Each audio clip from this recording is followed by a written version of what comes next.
Nëse vuani nga këto probleme shëndetësore, mos hani kurrë vezë. Njerëzit i konsumojnë vezët prej mijëra vitesh.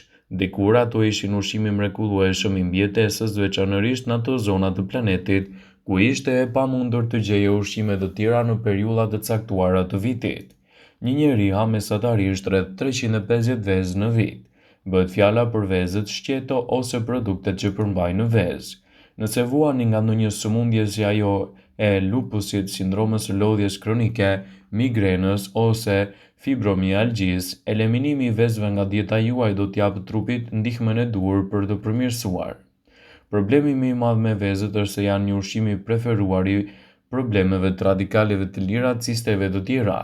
Ekspertët Healthline citojnë se, nëse vuani nga këto probleme të përmendura më herët, vezët duhet të reduktohen nga dieta juaj dhe gjithashtu duhet të flisni me mjekun tuaj për mënyrën e përdorimit të tyre.